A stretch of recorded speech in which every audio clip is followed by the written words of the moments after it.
Didik TV KPM.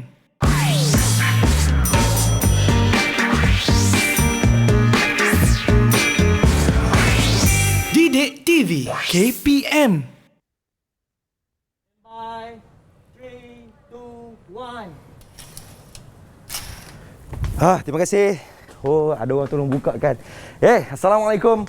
Salam sejahtera. Terima kasih kepada semua yang sedang menonton Sukses SPM 2021 bersama-sama dengan saya Hafizi Roslan bersama dengan anda sekarang ni, okey? Hari ini saya seronok sangat sebab berada di set yang cukup mewah pada hari ini. Mana cikgu dia? Cikgu. Assalamualaikum cikgu. Assalamualaikum. Nak tahu siapa cikgu hari ini? Jom saksikan profil guru pada hari ini.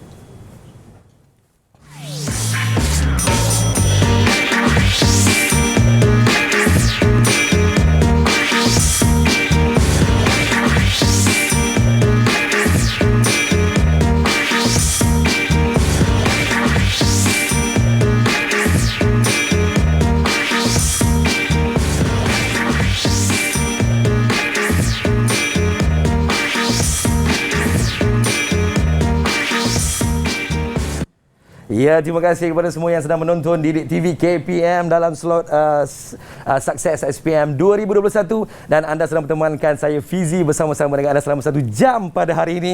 Kita akan bersama-sama dengan seorang guru. Kalau tadi saya dah tegur dia dan nampak kan dia punya gerangannya. Kita bersama-sama dengan Cikgu Muhammad Adib Cik Hassan daripada Sekolah Menengah Kebangsaan Taman Tasik Teping. Seronoknya hari ni orang Taman Tasik Teping. Apa khabar cikgu? Baik. Cikgu sihat no? Sihat. Daripada Teping datang ke sini macam mana cikgu? Okey, jalan lancar. Alhamdulillah. Selamat semua. Selamat semua. Ya. Untuk pengetahuan anda, cikgu Adib kita ni di antara orang-orang kuat dalam bola sepak di negeri Perak cikgu ya. Oi, tidaklah. Di Taiping je. Taping je.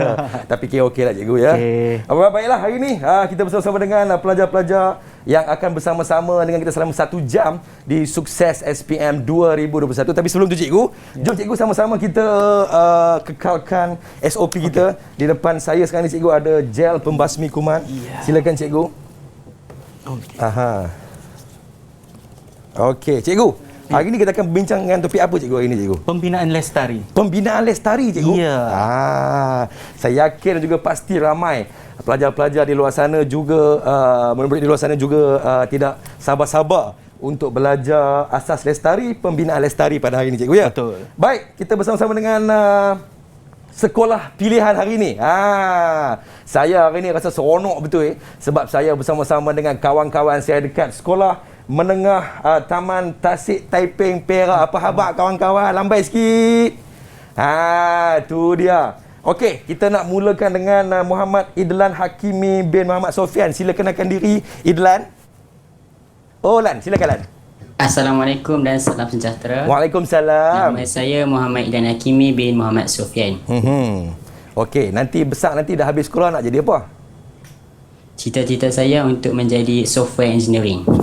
Software engineering. Jurutera software. Ya. Baik, yang seterusnya kita bersama dengan Amir Iqbar bin Azman. Mana Amir? Ya, saya. Okey. Assalamualaikum, salam sejahtera. Nama saya Amir Iqbar bin Azman.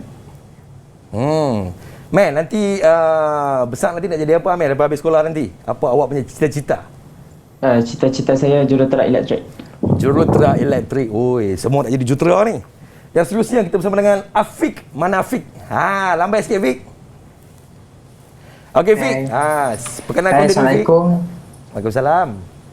Assalamualaikum dan salam sejahtera. Nama saya Afiq Akif bin Kamal Rizwan. Cita-cita nak jadi apa? Cita-cita saya nak jadi jurutera kapal terbang. Ingatkan cita-citaku menjadi orang kaya. Baik. Tadi kita ada Afiq, kita ada Syafiq Aizat. Mana Syafiq Aizat? Kita nak berkenalan dengan Syafiq Aizat ni. Assalamualaikum. Nama saya Muhammad Syafiq Aizat bin Samusni. Okey. Cita-cita saya nak jadi jurutera kapal terbang. Jurutera kapal terbang cikgu. Hebat-hebat cikgu punya murid-murid ni. Baik, yang seterusnya kita bersama dengan Afin Ikmal. Mana Afin? Fin? Fin. Ya, saya. Kenalkan diri dan juga cita-cita. Waalaikumsalam. Nama saya Muhammad Afiq Kemal bin Abdul Qayyum. Cita-cita saya nak jadi mechanical engineering. Wow, sekali lihat wajah Afin kita ni seakan-akan penyanyi kumpulan 14. Baik. Yang seterusnya Muhammad Yasin bin Hamad. Yasin. Oh, Sin. Hai. Hai. Assalamualaikum. Assalamualaikum dan salam sejahtera. Nama Waalaikumsalam. saya Muhammad Yasin bin Ahmad dan saya bercita-cita menjadi seorang juruterbang. Apa dia? Nak jadi apa? Bercita-cita menjadi seorang juruterbang. Eloklah. Seorang juruterbang, seorang juruterbang. Baik. Hari ni Abang Fizi nak tanyalah adik-adik Abang Fizi ni dekat Sekolah Menengah Taman Tasik Taiping. Berkenaan dengan topik pada hari ini, pembinaan lestari, asas kelestarian. Kita nak tanya Idlan, apa pendapat awak tentang mata pelajaran yang akan kita pelajari pada hari ini? Silakan. Mata pelajaran asas kelestarian ini dia merangkumi semua bidang kejuruteraan Baik. daripada teori dan teknikal. Subjek ini juga memberikan pendedahan dan penekanan bagaimana manusia untuk membangunkan negara di samping menjaga kelestarian alam sekitar supaya terjamin hingga ke masa hadapan. Tu dia jawapan daripada Sekolah Menengah Kebangsaan Taman Tasik Taiping. Yang seterusnya Ahmad nak tanya Amir. Amir, apa pendapat awak tentang mata pelajaran asas kelestarian ni? Silakan Amir. Okey, pada pendapat saya, subjek asas kelestarian adalah subjek yang sangat menarik dan dapat memberikan kita ilmu yang sangat berguna, iaitu kita boleh mendalami satu proses atau sistem di sekeliling kita dengan lebih mendalam dan terperinci. Dari segi bagaimana ia berfungsi, bagaimana ia dikendalikan. Dan subjek ni juga sangat sesuai dengan individu seperti saya yang sangat meminati bidang kejuruteraan mekanikal dan elektrik. Alhamdulillah, itu dia jawapan yang sungguh ampuh daripada murid-murid Sekolah Menengah Kebangsaan Taman Tasik Taiping Perak. Okey, yang seterusnya. Afiq, komen sikit Afiq tentang mata pelajaran kita pada hari ini. Oh, tiba-tiba cakap Taiping. Silakan Afiq, silakan Afiq. Okay, bagi saya subjek ni merupakan subjek yang menarik dan subjek ni adalah subjek yang untuk mendidik kita supaya lebih mencintai alam sekitar. Subjek ni juga sangat sesuai bagi pelajar macam saya yang minat tentang kejuruteraan. Baik, terima kasih kepada adik-adik abang yang berada di SMK Taman Tasik Taiping. Cikgu, hari ini rasanya ramai pelajar-pelajar kita dah tak sabar-sabar untuk belajar asas kelestarian, pembinaan lestari. Betul. Kita akan berehat seketika cikgu. Okey. Kita akan kembali selepas ini di Sukses SPM 2021.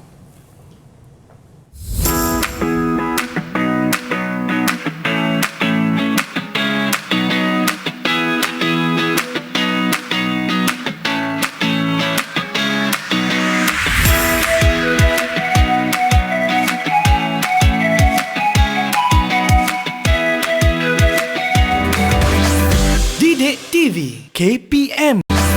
Didik TV KPM. Ya, murid-murid masuk kelas. Selamat menonton Sukses SPM 2021. Abang Fizi kat sini ditemani oleh Cikgu Idlan kita daripada Sekolah Menengah Cikgu Idlan, Cikgu Adib. Idlan mana pula ni? Idlan yang tu. Idlan yang tu. Okey. Daripada Sekolah Menengah Kebangsaan Taman Tasik Taiping Perak. Hari ini kita akan belajar tentang asas kelestarian pembinaan lestari. Baik cikgu, silakan cikgu mulakan. Okey, bismillahirrahmanirrahim. Assalamualaikum warahmatullahi wabarakatuh. Waalaikumsalam cikgu. Okey, so kita hari ini kita akan belajar tentang bab 5 pembinaan lestari bagi bab tingkatan 5. Bab tingkatan 5 hanya 3 bab sahaja. 3 bab cikgu 3 bab sahaja. So ini bab yang pertama untuk tingkatan 5. Okey, semua dah kenal nama saya. Tak perlu nak dicakap-cakap lagi lah. Okey, seterusnya. Baik, dalam pembinaan lestari, dalam topik ini lebih kurang ada 6 topik. Baik. So saya nak pentingkan hanya 2 saja topik dekat sini. Oh, 5.3 dengan 5.4 cikgu. Ya, sebab ini topik yang akan berkait. Okey. Peringkat pra pembinaan. Baik. Dan satu lagi adalah peringkat pembinaan. Okey.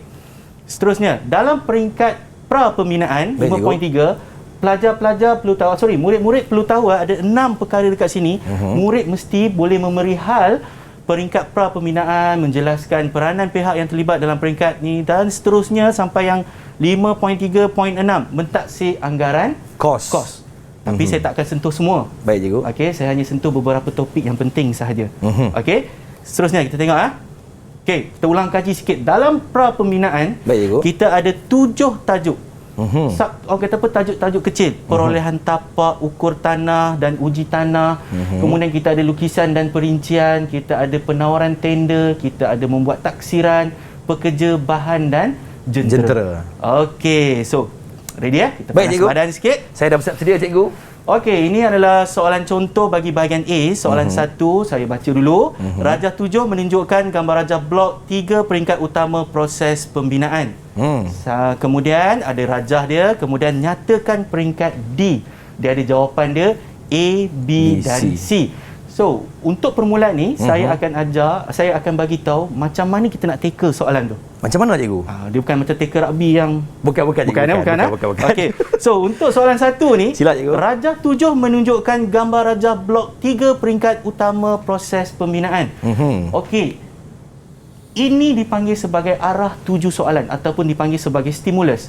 So, ini nak bagi tahu pada murid nak jawab pada tajuk mana. Baik cikgu. Okey. Kemudian kata tugas dia. Kata tugas dia adalah nyatakan. Nyatakan tak perlu panjang. Okey? Just pendek saja jawapan dia. Menyatakan cikgu. Nyatakan. Makan apa pagi tadi? Nasi lemak. Tak perlu nak terang ada lauk sekian. Oh. Okey. So, ada siapa nak jawab soalan ni? Siapa nak jawab? Angkat tangan. Okey. Amir. Silakan Amir. Okey. Peringkat A ialah pra pembinaan. Peringkat B ialah pembinaan. Dan peringkat C ialah pasca pembinaan. Okey. Kita tengok jawapan. Okey, Betul. Okey. Kita tengok bagus kotak nombor A ataupun blok yang pertama tu adalah pra pembinaan. Baik cikgu. Blok yang kedua itu adalah pembinaan dan last kali itu kita panggil sebagai pasca pembinaan. Okey. Ingat mesti ada 3 markah, maknanya ada 3 jawapan. Okey, jangan risau. Jadi setiap satu jawapan adalah satu markah. Satu markah saja. Baik. Jangan nak buat karangan dekat sini, tak larat nak baca nanti. Okey. Seterusnya kita pergi pada soalan 2. Baik. Nyatakan 2 kaedah pengiraan aras dalam kerja ukur aras. 2 markah. Ada siapa nak jawab? Sila angkat tangan. Baik. Siapa ni? Idlan. Bagus Idlan. Baik. Okey, yang pertama naik turun. Yang kedua kolimatan. Oh, okey. Kita tengok jawapan dia. Okey, betul. Cikgu nak tanya cikgu, kolimatan ni apa cikgu? Kolimatan ni adalah kaedah pengiraan dia. So yang paling popular, baik cikgu. Yang paling popular adalah kaedah naik turun. Naik turun Okey, sebab bila banyak bacaan, bila kita banyak bacaan kita guna kaedah naik turun. Bila bacaan tu kurang, maksudnya kita ambil bacaan sangat kurang, kita gunakan kaedah kolimatan. Okey. So, kita buat ulang kaji sedikit. Okey. So, ini adalah kerata rentas bagi kita panggil kerja ukur aras. Okey, yang 3 warna pink ni, okey, ini kita panggil sebagai alat aras. Yang kalau kat tepi jalan orang duk teropong tu. Oh, ni ke cikgu? Yang inilah kita nak buat. Kita ukur aras ni nak menentukan aras permukaan bumi. Oh, okey. Yang garis panjang-panjang ni adalah kedudukan staf. Kita panggil staf, dia macam pembaris. Okey. Sekarang ni kalau kamu lihat semua murid-murid semua, okey, ada 3 gambar rajah alat aras. Sebenarnya kita hanya guna satu sahaja. Okey. So, bila kita dapat soalan macam ni, kita kena buat label. Okey, kita nak label apa? Label pandangan belakang, pandangan hadapan dan di pandangan antara. Antara cikgu. Okey, macam mana nak tengok? Mudah saja. Okey. Kita anggapkan ini mata kamu. Okey. Kepala kamu, di bahagian belakang kepala kita panggil sebagai pandangan belakang. Simple saja. Baik cikgu. Okey. Arah ataupun bacaan yang paling last, kalau kamu nampak, semua ada garisan putus-putus. Last kali tu, itu dipanggil sebagai pandangan hadapan. Oh, PH. Baik cikgu. Okey. So, di antara PH dengan pandangan belakang, dia ada pandangan antara. So, kita labelkan semua. Okey, yang ni pun jangan lupa. Sebab apa? Ingat kat titik C, kemudian kita ada titik G, ada 2 bacaan. Tapi kita labelkan siap-siap supaya kita tak keliru. Betul. Dekat mana kita nak letak nilai. Okey, contoh Kita ambil satu pandangan belakang. Baik cikgu. 1.700. Kita nak letak kat mana Fizi? Letak kat mana cikgu? Ni, 1.770 kita nak letak dekat pembukuan ukur aras jadual ni. Baik, letak kat pandangan belakang cikgu. Kolom yang pertama. Yes. So betul, kita kena letak dekat ikut. Kita dah label. So apa masalah dia? Kotak yang pertama cikgu Ya, ya. kita ikut label kotak tu. Baik. Seterusnya, pandangan antara. Kita tak boleh selari. Kalau selari dekat sini bermakna ada dua bacaan. Ada dua bacaan ke? Tak ada. Tak ada. Hanya ada Satu bacaan. Bermakna ini dia akan berada pada yang berturut turun sebelah, orang kata apa? Di bahagian pandangan belakang di bawah dia. Oh, baik. Itu cikgu. saja, berturut je. Kita ikut je arahan ni. Okey. Sekarang kita tengok dekat titik C ada dua bacaan. Baik, Ada cikgu. dua nilai. Okey. Dekat titik C ada dua nilai. Bermakna satu pandangan belakang untuk permulaan, kemudian dia mesti ada pandangan akhir. Ingat, saya dah bezakan dia punya warna. Oh, jadi warna ni pun berbeza cikgu ya. Ya, kita ini untuk nak bagi murid faham. Tapi menyenangkan kita. Waktu exam tak perlu nak kala-kala kita buang masa kan. Betul cikgu. Okey, so ini nak menjelaskan. Okey, kalaulah dekat sini ada dua bacaan dekat titik C.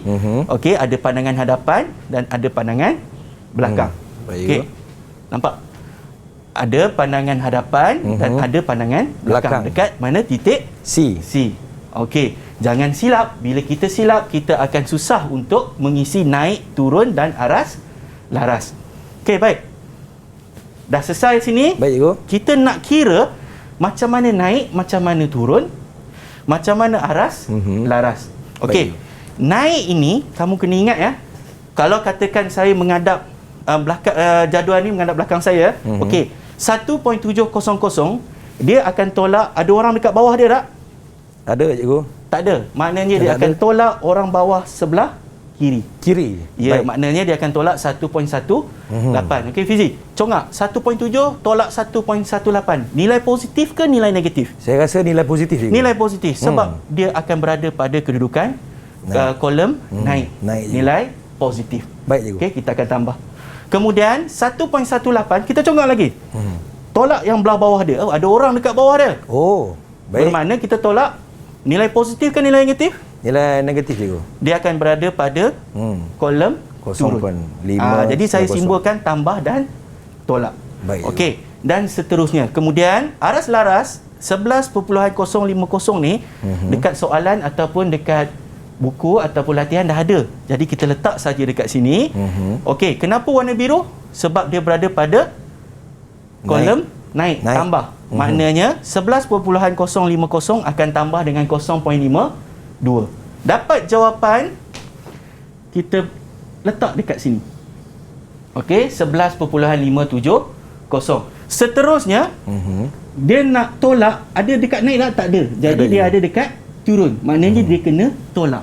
Siapa yang ada dekat naik, dia tambah. Siapa yang ada dekat turun, dia tolak sahaja. So tolak dia dapat 10.980. Jadi maknanya dia berturut. Kalau silap ni dekat sini, silap tolak, bermakna semua ni salah. Oh, silap Itu. sikit dia. Silap sikit sahaja. Okey. So, Baik, kita dah selesai untuk yang ini. Kita akan ada semakan aritmetik. Okey. Semakan aritmetik, jumlah pandangan belakang. Okey. Yang mana jumlah pandangan belakang ada 3 bacaan, kita jumlah. Tak payah nak buat congak-congak, tulis atas kertas, tak ada. Guna kalkulator. Okey. So, jumlahkan pandangan belakang, jumlahkan pandangan hadapan. Kemudian, kita tolak. Akan dapat negatif 3.086. Baru satu nilai kita dapat. Seterusnya, jumlahkan bahagian naik. Ada berapa je bacaan? 3 sahaja. Bila 3 bacaan, sikitlah nak tambah, tak ada masalah kan? Betul cikgu. Jumlahkan turun. Bila kita jumlahkan turun, kita tolak jumlah naik, tolak jumlah turun, dia akan dapat negatif 3.086. Sama tak? Sama cikgu. Dia mesti tak boleh buat 2 lah, kita kena 3. Bila 3 baru kita dapat benda tu tepat. Betul cikgu. Okey, so yang last kali, aras laras yang terakhir, last kali yang kita kira aras laras tu, kita akan tolak dengan batu aras 1. Jawapannya dapat sama juga. Maknanya betul kamu punya pengiraan pembukuan ukur aras. Okey. Seterusnya, Baik cikgu. ralat sebenar, yang ni yang paling penting ni, nak tahu kita punya bacaan kita ni, pembukuan kita ni, kerja lapangan kita ni betul atau tidak. Ralat sebenar, batu aras 2 dekat soalan ataupun dekat kolom ni dia dah tulis, tolak dengan aras laras yang terakhir. Okey, dia akan dapat jawapan 0.05. Belum habis lagi sebab kita ada rumus untuk mengesahkan okey, ralat yang paling maksimum. Kalau lebih pada tu, pembukuan ni dikira Salah. dan kena buat semula. Baik cikgu. Okey. So, dia ada rumus dia dalam buku teks. Okey, kita masukkan nilai mana datang 0.24 ini datang daripada 240. 240 ni datang daripada mana pula? Jarak. Jarak keseluruhan yang kita ambil. Okey. So, bila kita kira 0.06, itu had yang paling maksimum. Bila had yang paling maksimum, kita punya alamak 0.05 masih lagi dibenarkan. Kena nyatakan ya dalam soalan. Okey, ralat yang dibenarkan adalah 0.06. Okey, ralat yang kita dapat adalah 0.05. Okey? So, dibenarkan. Maksudnya betul lah kita punya pembukuan. Baik cikgu. Okey. Kita tengok soalan 3. Okey, Rajah 5 menunjukkan kedudukan staf dan arat laras bagi kerja ukur aras. Ada gambar rajah, lengkapkan jadual 2. Ada siapa nak jawab? Siapa nak jawab angkat tangan kawan-kawan? Saya cikgu. Okay. Silakan. Okay, Afiq. Okey, jawapan pertama ialah pandangan yang belakang ditolakkan dengan pandangan antara. Kita akan dapat 0.340. Disebabkan dia positif, kita akan letak dia di kolom X. Jawapan yang kedua ialah 87.340. Kita boleh dapat 87.340 ni sebab aras laras yang pertama ditambahkan dengan 0.340, kita akan dapat jawapan tersebut. Betul. Okey, untuk yang ketiga pula, pandangan antara ditolakkan dengan pandangan hadapan. Kita akan dapat negatif. Disebabkan negatif, kita akan letakkan di kolom turun. So kita akan dapat 1.050.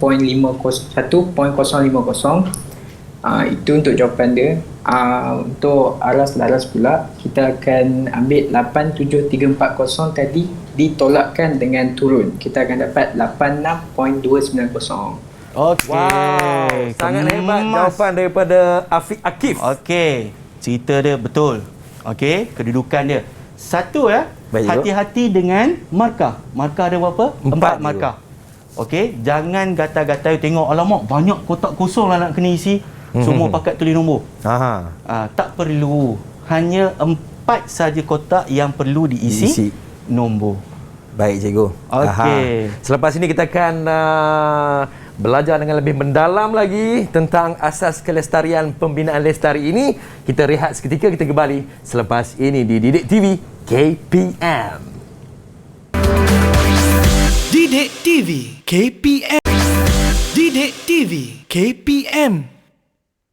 Ya, selamat kami menonton Sukses SPM 2021 Asas Kelestarian Pembinaan Lestari. Bertemankan Abang Fizi dan juga Cikgu Muhammad Adib, Cik Hasnan daripada SMK Taman Tasik Taiping Perak. Silakan cikgu, sambung dengan soalan-soalan contoh. Okey, so kita dah habis ke ukur aras. So kita masuk soalan nombor 4, masih lagi soalan contoh bahagian A. Baik cikgu. Okey, nyatakan dua kaedah uji tanah pada peringkat pra pembinaan. Okey. Ada siapa? Siapa nak jawab? Silakan angkat tangan. Kawan-kawan. Saya cikgu. Baik, Okey. silakan. Aizat, silakan. Jad. Okey, jawapan dia ialah ujian proba Macintosh dan ujian ayakan tanah. Okey, ujian proba Macintosh dan ujian ayakan tanah. Ayakan tanah. Okey, so betul, dan kita buat ulang kaji sikit apa Baik, itu cikgu. ujian proba Macintosh. Saya pun tertanya cikgu. Okey, tujuan dia ujian ni untuk mendapatkan nilai keupayaan galas tanah. Baik, cikgu. Maksud nilai keupayaan galas tanah ni kemampuan tanah itu menerima beban daripada permukaan tanah dengan dalam tanah. Okey, sebab tanah kita berbeza-beza. Betul, ada Okey? tanah gambut. Ada tanah gambut, tanah paya. Betul. Jadi dia ada cara pembinaan asas struktur bangunan yang sesuai nanti. Baik cikgu. Okey, kemudian kita ada ujian ayakan tanah untuk menentukan jenis tanah berdasarkan pada saiz tanah. Okey? So, kita pergi soalan nombor 5. Baik. Nyatakan 3 sifat utama konkret. 3 markah masih lagi nyatakan. Siapa nak jawab Siapa ni? nak jawab? Angkat tangan. Saya nak jawab, cikgu. Okey. Baik, Yasin, silakan. Okey, yang pertama kebolehkerjaan, Okey. yang kedua kekuatan, dan yang ketiga pengembangan dan pengejutan. Okey, kita tengok Dia ada 4 jawapan tapi dia hanya minta 3 saja sebab 3 markah. So dia buat kebolehkerjaan, jawapan betul. Betul. Kekuatan dapat 1 markah. Kemudian pengembangan dan pengejutan 1 markah dan ada satu jawapan tambahan iaitu ketahan laksakan.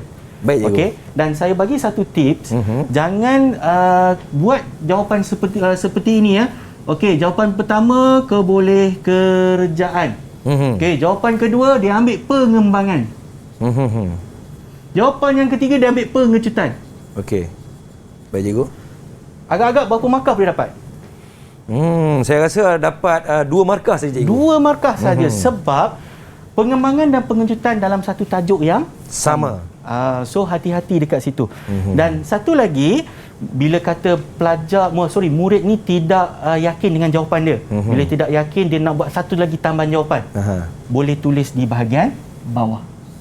Tak perlulah nak buat nombor berapa ke, huruf apa ke, just tulis saja dekat bawah. Jadi pengembangan mesti ada pengejutan. Ya, pengembangan dan pengejutan Adalah sama. sama. Ingat yang tu. Okey, apa-apa tajuk pun nanti kalau ada 2 dibahagi kepada 2, jangan kata-kata nak buat asing-asing. Okey. Dan kita buat ulang kaji sikit. Baik, cikgu. Apa itu konkrit? Konkrit itu adalah campuran antara simen, batu bau halus, batu bau kasar dan air. Okey, dia ada nisbah yang tertentu.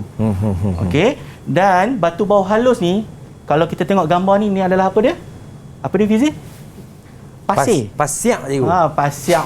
Memang taping sungguh. Ya, betul, cikgu. Yalah, orang taping kan? No. Okey. Baik, cikgu. Lah ni, dia ni, dah keluar dah. Nah. Okey, batu bau halus iaitu pasir. Okey. Kemudian dia ada batu bau kasar iaitu batu kerikil. Okey, dan ada 2, simen dengan air ni adalah satu bahan pengikat. Dia macam gam. Okey, dan kita dah belajar tadi sifat utama konkret ada 4. Betul. Dan 3 benda ni, faktor yang mempengaruhi kekuatan konkret itu. Yang pertama, kaedah penyediaan kita. Kalau kaedah penyediaan ni cerita tentang nisbah konkret. Kita kalau yang biasa murid-murid dia belajar, dia ada nisbah 1, nisbah 2, nisbah 4. Itu yang paling biasa, popular. Sebenarnya dia ada 1, nisbah 3, nisbah 6. Dia ada banyak lagi. Tapi bergantung kepada kegunaan itu pada struktur bahagian mana. Faham, cikgu? Kemudian kita pergi kepada faktor yang seterusnya adalah bahan. Bahan ini, saya ambil satu je, batu bau kasar. Batu bau kasar itu dia tak boleh terlampau bulat, tak boleh licin. Dia mesti kasar, bersegi, kasar. Kalau tidak macam mana dia nak ikat kan? Bahan memainkan peranan penting. Termasuk juga dengan air. Air mesti bersih. Betul. Dia boleh sebut air mutlak, tak ada masalah. Boleh sebut. Tapi dia panjang sikit lah nanti dia tulis air bersih sahaja. Betul. Tak perlu pakai air longkang, tak perlu pakai air yang ni, kita takut ada bahan-bahan lain. Dan seterusnya pengawetan. Pengawetan ini dia ada satu lagi, dia punya keyword dia adalah curing. Proses curing. Curing, cikgu? Curing. K-U-R-I-N-G. Kita nak merawat konkret itu. Ada sebab dia. Next, kita pergi pada soalan nombor 6. Baik. Darjah 2 menunjukkan 3 jenis runtuhan konkret dalam ujian penurunan. Namakan jenis penurunan itu pada petak yang disediakan. Siapa? Siapa nak jawab? Sila angkat tangan. Kawan-kawan. Afin. Silakan. Afin. Petak pertama ialah runtuh, petak kedua adalah sebenar dan petak ketiga ricik. Petak pertama runtuh, petak kedua sebenar, dan yang ketiga adalah ricik. Betul. Dan apa itu ujian penurunan? Kita apa dia itu, cikgu? Kalau dalam kejuruteraan awam kita panggil sebagai slump test. Menentukan kebolehkerjaan konkret dan dilakukan di tapak bina, bukan di dekat makmal ke apa. Di tapak bina untuk mengekalkan bancuhan kita tu betul atau tidak. Dan apa itu kebolehkerjaan?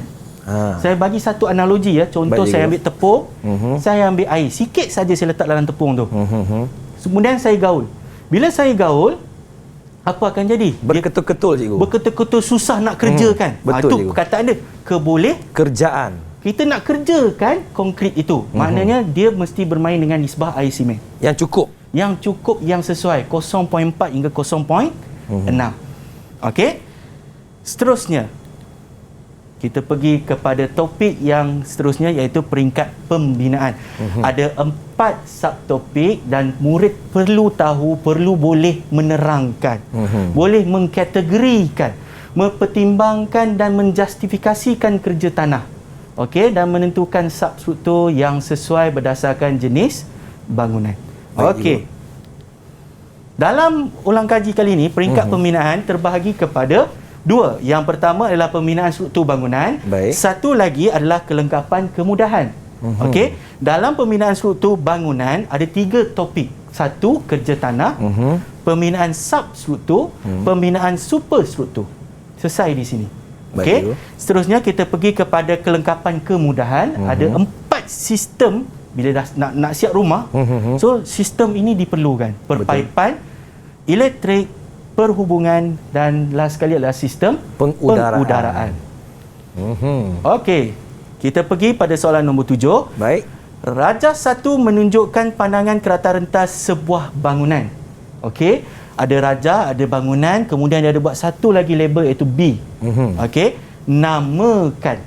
Okey, dia nak nama saja. Namakan bahagian berlabel A dan namakan bahagian berlabel B. Siapa nak jawab? Angkat tangan, kawan-kawan. Okey, murid. Saya cikgu. Okey, Afiq. Silakan. Saya cikgu.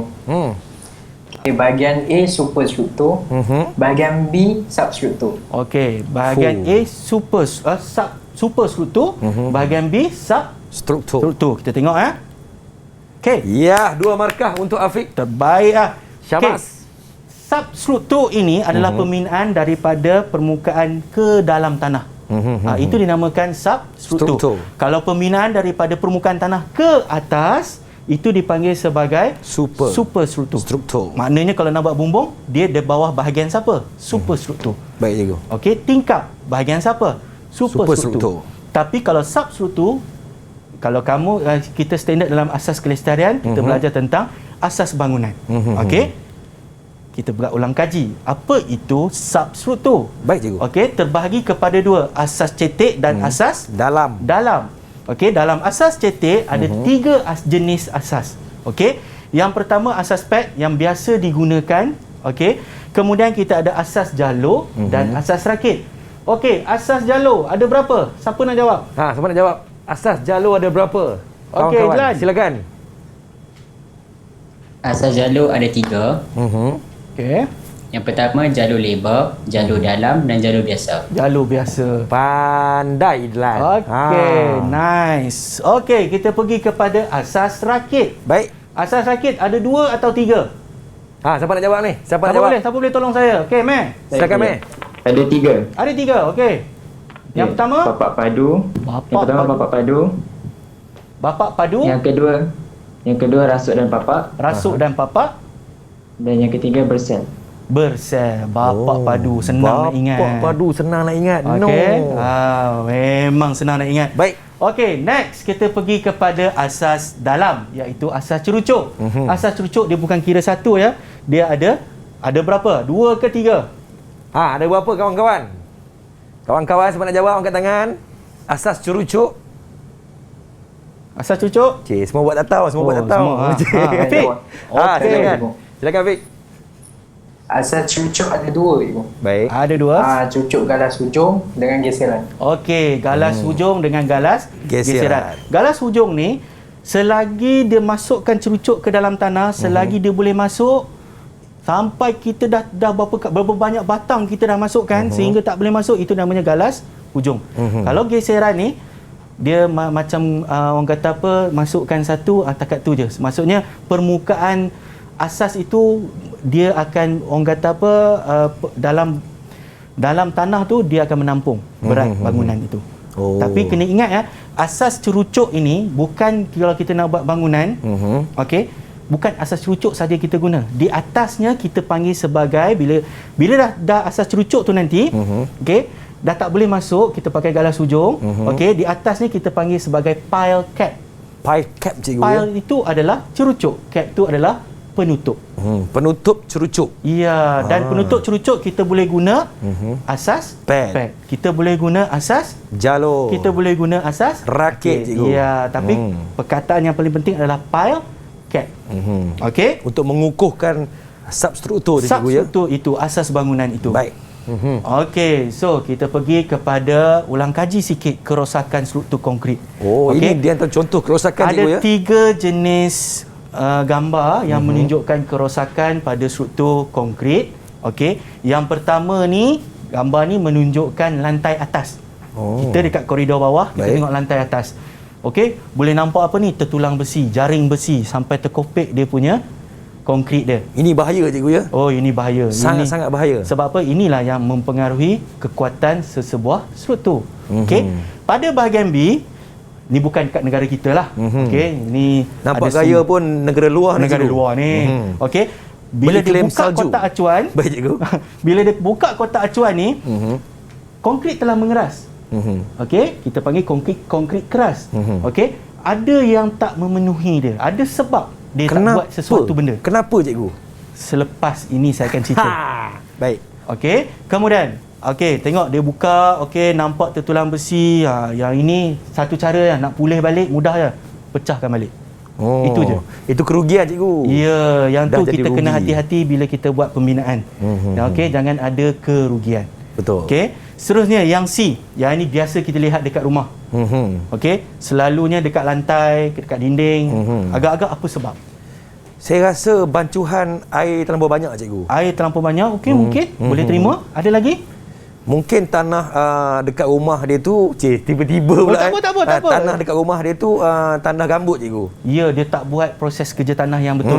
Dia tak buat kita tambak, kita ratakan, kita tak buat pembersihan, okey. Dan satu lagi C ni, dia nampak retak ni adalah satu sebab perkataan tak buat proses curing. Dia tak buat pengawitan. Okey, bila dia tak buat pengawitan, bila konkrit ni dia keluarkan dia jenis yang kelembapan dia cepat keluar. Jadi kita nak menghalang benda tu cepat keluar. Bila cepat keluar, kita buat proses curing. Okey. So kita ulang kaji sedikit. Baik. Punca. Okey. So, cerita dia ada punca. Macam mana kita nak mengatasi? Okey. So, punca yang pertama, saya boleh tukar-tukar. Bancuan konkrit tidak tepat ataupun bancuan konkrit kurang air. Cerita pasal punca saja dulu. Okey. So, cara mengatasinya, kita gunakan nisbah konkrit 1, nisbah 2, nisbah 4. Ataupun kita guna nisbah air simen yang bersesuaian. Tadi saya ada sebut nilai yang paling sesuai 0.4 hingga 0.6. Okey, dan nampak tak ada satu perkataan supaya. Ini adalah cara untuk kita menulis jawapan. Nak dapatkan 1+1. Okey, cara mengatasi ialah bancuan konkrit tidak tepat, gunakan bancuan yang tepat. Macam tak sesuai kita nak buat bagi markah dekat situ, so kita cantikkan ayat itu supaya bancuan konkrit lebih berkualiti ataupun bancuan konkrit itu mudah dikerjakan. Okey, seterusnya punca yang kedua. Baik. Menggunakan bahan binaan yang tidak berkualiti. Ya. Okey. So, cara mengatasi, kita ambil satu saja sebab bahan binaan ini meluas. Okey, kita ambil satu. Baik. Batu bau yang mengikut saiz dan bentuk yang bersegi. Kita nak mengatasi, tetap boleh ambil yang licin. So, ayat seterusnya adalah supaya mendapatkan kualiti konkrit yang terbaik. Memang terbaik penerangan daripada Cikgu Adib kita. Kita beri rehat seketika. Kita kembali selepas ini di Sukses SPM 2021 Didik TV KPM.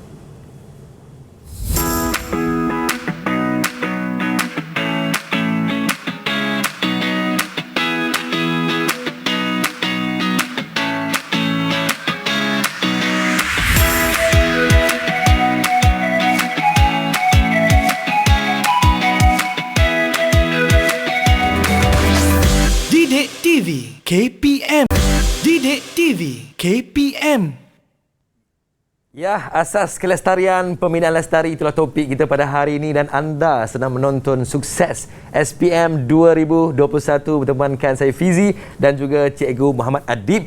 Cikgu, tadi kalau kita dapat ulang kaji tentang punca dan juga cara mengatasinya, dah ada dua. Boleh sambung Cikgu? Boleh ya? Silakan Cikgu. Okey, so kita sambung sikit lagi. Okey, so punca yang ketiga. Okey, tadi kita tengok ada gambar, ada 3 gambar kan. Baik, yang boleh nampak tertulang keluli tu, kalau lantai atas. Memasang tertulang, ini punca ya, memasang tertulang besi ataupun tertulang jaring yang tidak mengikut jarak yang telah ditetapkan dan aturan dia. So, cara nak mengatasinya, memasang ataupun menggunakan tertulang besi yang sesuai dan tepat aturan dia. Aturan ni adalah jarak antara tertulang besi dengan tertulang besi yang lain. Besi yang lain. Antara orang kata apa, kotak acuan, tertulang besi, dia ada penjarak dekat situ. Itu yang wajib tu. Okey, so supaya apa? Okey, supaya struktur konkrit dapat menerima beban bangunan. Okey, punca yang keempat, pembinaan ataupun pemasangan kotak acuan yang tidak kemas. So, cara mengatasi perlu diikat dengan kemas mengikut spesifikasi yang dikendaki. Baik, maksudnya kalau tiang tu ukuran macam ni, kena ikutlah. Okey, supaya apa? Konkrit itu mengeras mengikut saiz yang ditetapkan dan dapat menerima beban. Okey, punca yang kelima, kaedah peletakan penuangan konkrit yang salah.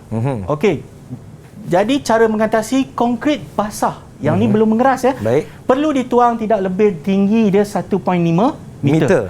Kalau tidak, supaya apa dia kata sini, supaya tidak berlakunya pengasingan.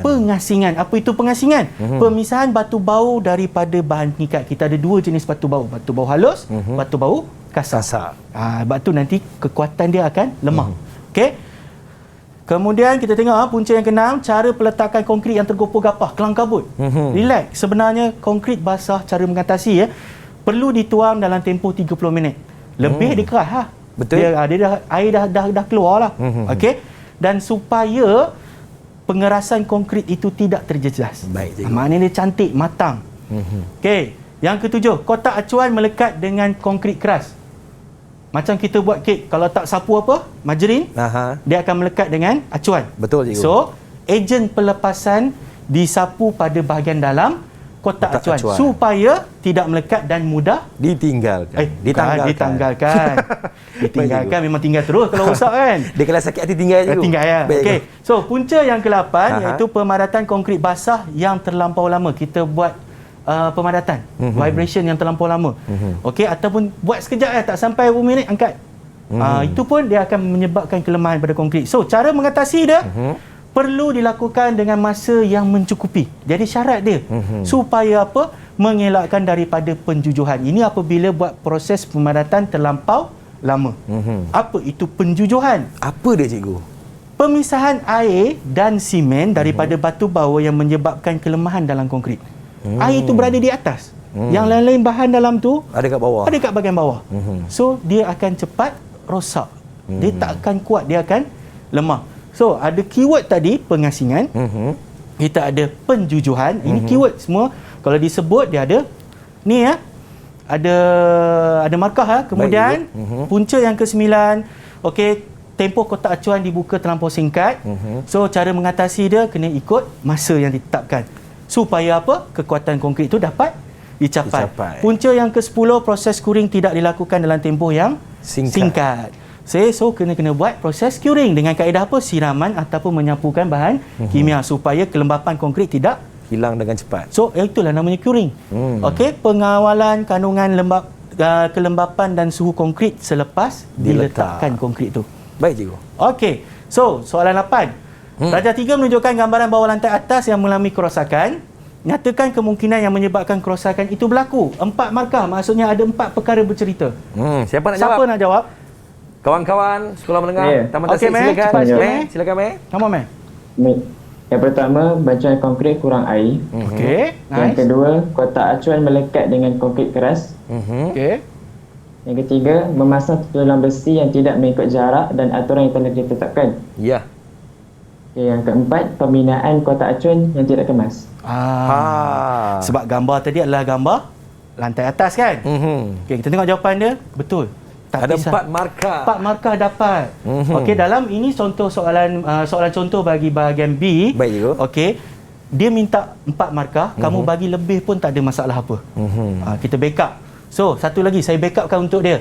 Pemadatan konkrit basah terlampau lama dan tidak mencukupi.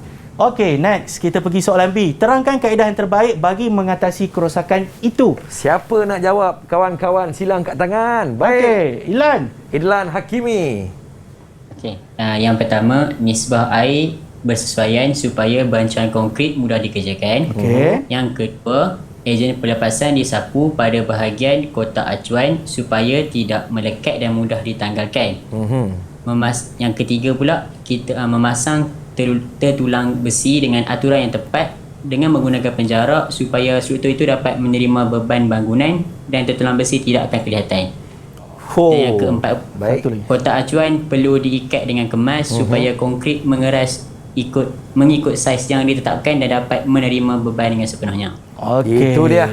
So, kita tengok 8 markah. So, dia kena relate dengan soalan A tadi. Baik. Okey, bila kita relate, kita kena ceritalah tadi sebab apa.